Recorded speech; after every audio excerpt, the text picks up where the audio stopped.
Welcome to Thomas D. Kersting's In the Shade, a certain clear perspective out of the glare of bright sunlight, filtered by his point of view.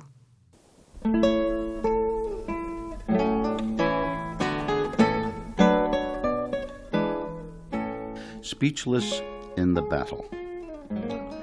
"I have no voice," he said, barely audible. I was driving my friend John Palinsar to SUNY New Paltz so he could teach his history classes at the college.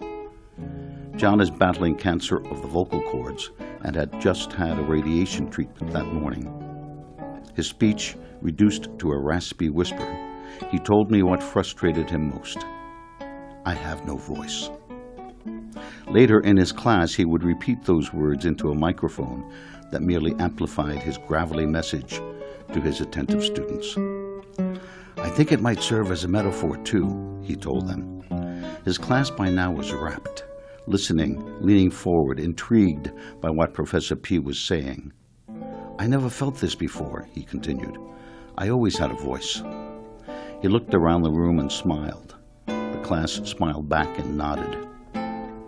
"Maybe some of you have felt this way all along," he said. "Women and minorities and gays. Maybe you've known for a long time what it means to not have a voice. Maybe those of you who are shy or lonely know. Those who are different in any way, to feel that you don't have a voice." The students were riveted now by the power of his metaphor. Having seized upon a teachable moment, Professor P related the point to the aim of his lesson, that Thomas Jefferson alone was able to articulate a voice for those colonists who objected to a king denying them a say in the conduct of their own affairs.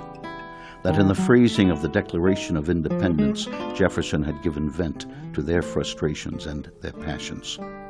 He had given them a voice. After weeks and weeks of radiation and chemotherapy, John's prognosis is good. His doctors are hopeful that he will not need surgery to remove his larynx, and guardedly optimistic that as his vocal cords heal from the barrage of radiation, he will recover his voice.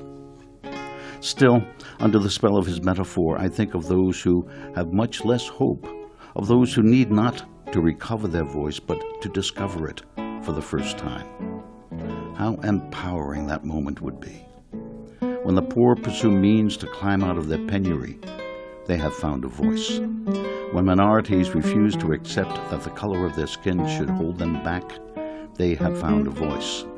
When women or gays or trans people insist that their gender or sexual orientation be respected in their fight for pay equity or civil rights, they have found a voice.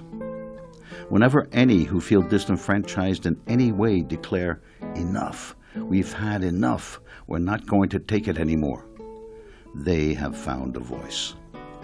It is one thing to declare one's passion, to have a voice, but quite another to attain one's demands. As Professor P would attest, the American Revolution dragged on from 1775 to 1783. But by conveying the frustration and desires of the colonists in the Declaration of Independence in 1776, Jefferson gave expression to their hopes and their dreams. He inspired them to fight against the odds. As with all who feel unrepresented or ignored, however, the journey started with discovering their voice. Until next time, this is Thomas D. Kersting for Pawling Public Radio, In the Shade.